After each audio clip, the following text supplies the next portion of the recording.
Hey guys, what is up? Welcome back to Minutes of Audio. Today we're going to be going over this week's music news. If you like what we have to say, make sure you like, subscribe, and hit the notification bell. Our first story today is going to be about Kanye. So he had a Donda 2 listening party which took place on the 22nd. It started about an hour and 45 minutes late. It started off really good. Throughout the entire event, there was great production, great visuals, great cinematography. Some of the songs were rather weak. There's about 3 good ones in my opinion, and the rest of them musically don't sound awful. They could use better mixing, but Kanye's verses are very weak throughout most of it. I know Carl didn't watch the entire thing, but he has heard some of it. What did you think of what you heard, Carl? It seems like it is rushed, like the album portion of it. It seems like it is kind of rushed. I wasn't feeling most of the songs that I heard. And Wait, really quick, just to interject really, about it being rushed. I don't know if that it's rushed, or if it's because Future is executive producer on it. He might be the one convincing Kanye to keep it simple and just say the same thing over and over. that's a good point actually, because I forgot that Future was like co-producing it. I don't know though, because Kanye's a perfectionist, so you think like, and he's definitely like very much his own person. If he doesn't feel like someone is giving him the right advice, he'll just tell it straight to their face. He's not a person pleaser. So That is a good point. I don't know. It's hard to tell. But it doesn't sound. I don't know. It sounds almost hollow, I Finished. guess. Yeah.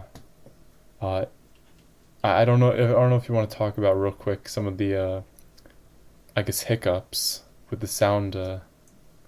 Sound. So throughout the event, the audio, the first half of the audio was fine, besides little slip-ups, but the audio took a huge left turn when Pusha T came on stage.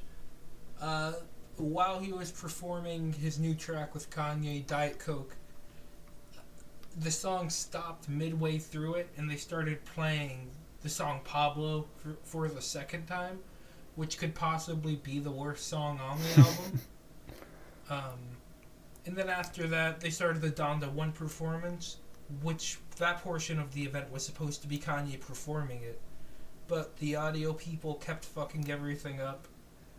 Mics would cut out at random points. The volume on the mics just wasn't loud enough at all. And led to Kanye throwing a microphone. Yeah, that kind of exemplified it all. Yeah, and then after he threw the microphone, he just looked pissed. And that's when 5EO came out. I'll let Carl tell you about 5EO. Wait, Fabio was The guy on City of Gods and Off the Grid. Oh yeah, The one that who couldn't stay on the beat.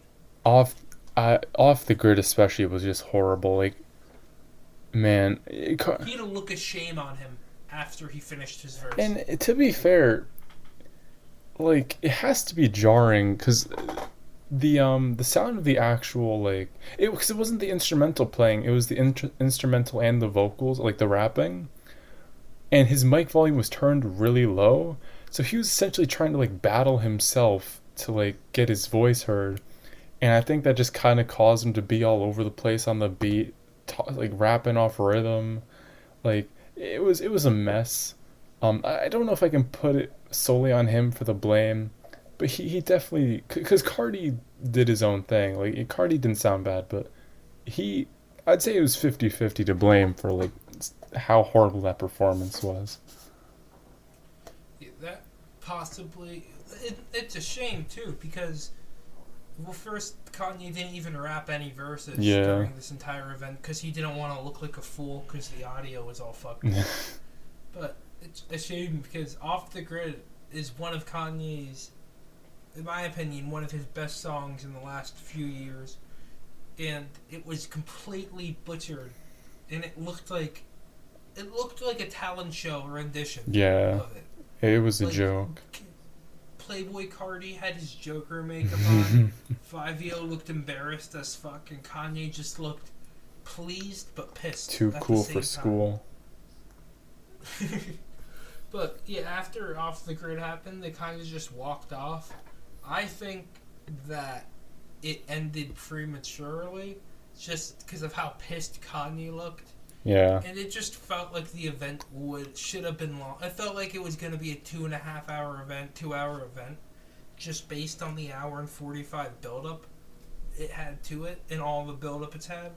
But I just hope that that sound guy, whoever fucked it up, is in Africa or something right now, because Kanye would have killed him if he had his hands on him. You just get him across the world. Get him and like put him in the witness Anyway. protection program or something, because it's another man Kanye's adding to his beef list.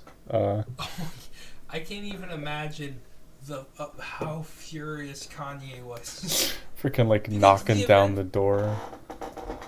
The visuals on the event literally looked like it was better than anything from Donda One listening Yeah. parties. This was like, it looked like it was a Hollywood event, a Hollywood movie. And the audio just sounded like it was high school shit. It's a shame, It's a but shame. well. Anyway, on to some more news. Apparently, Olivia Rodrigo is having a new documentary come out on the making of her first album, Sour. It's a Disney Plus exclusive. That's true. So subscribe. Use code MOA. For 5%. We're sponsored. Not really. Don't see what's Disney. I don't know. I don't really care about this, to be honest. Like, I don't think the album was bad, but I just I thought it was. I just don't think it's interesting enough to like have a whole documentary about it. It's a pop record. There wasn't really anything controversial or interesting behind it or around it that would make me want to watch a whole documentary, but I don't know. What do you think? Well, it does kind of make sense as to why this is a Disney Plus documentary and why because before this, me Haro talked about how odd it was that this new name had a documentary already made about her. Mm-hmm. But it does kind of make sense considering she was in High School Musical, Yeah. the TV show they recently had, and they did push her pretty hard. Mm-hmm. So, I guess if you're into Olivia Rodrigo. Oh yeah, you'll probably love it. So, our next story today is that the band Greenday is teasing a new album. I'm not excited a bit. I used to be one of the biggest Green Day fans alive. I loved everything they did. The dark And days. even Revolution Radio, because that's when I was a fan of the band. I don't think that's that awful of a record. It's There's some good songs. it's average, I'd say. It's average, but recently with Father of All Motherfuckers, Jesus Christ. that album was awful. Like Machine Gun Kelly level awful. I'd say it goes beyond Machine Gun Kelly level, to be honest. Like that, I think that was in my top 10 worst of the last decade. Like that was genuinely repulsive. Which makes no sense because right before the release of that album, fucking the lead singer had a really good project, a side project called The Long Shots. Yeah, like he. I don't know. I don't know what to feel about them.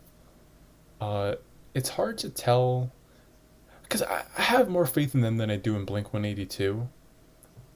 But If Blink-182 had Tom DeLonge, I wouldn't say that. maybe, but I don't know. I feel like there is something still left in there to where they can release at least an average record. But damn, they just, I don't know, man. I don't know. I guess I'm not really that excited for it either. I hope it's good, but It's not. they haven't released a good album since 2004. When was shoot? When was the American last good Idiot. record? Oh no, 21st Century Breakdown was 2009. That one wasn't amazing, but it was a little bit above average. Yeah, it was like Great Value, But American Idiot. yeah, it really was. Except it felt more rock opera esque Yeah. than American Idiot did. So our next story, this one I thought was interesting. Apparently Apple Music is teasing a new app for classical music in, what was it, 2022 or is it 23? 2022. 2022. So it's probably going to get announced at the next keynote event they have, which I think is in September. So. Yeah, but apparently it's supposed to be, again, like mainly for classical music. And it's from what I understand, it's going to sort of play off of like Apple Music's like main sort of app, right? Yeah, it's gonna be like a companion app. So what the way this app came about was they bought this other app, which was a classical music streaming service called Prime Phonic, which had really good search functions and stuff specifically for classical music. Mm-hmm. And they even had functionalities like lossless audio and spatial audio before Apple Music had it. And they only now have it in their app because of that acquisition. So far, everything that they have gotten from this acquisition has made Apple Music almost a better or a more stable competitor to fight Spotify with. Yeah. And this new app is kind of niche, but it's definitely going to get those older people onto Apple Music. The pretentious, music. The Tom Yorks. Yeah, I don't even know if Tom York is into classical, but like. He's hipster pretentious. I forgot. Yeah, I was gonna like all the like music majors, in college being like, oh, I major in piano or violin. They'll get all those people.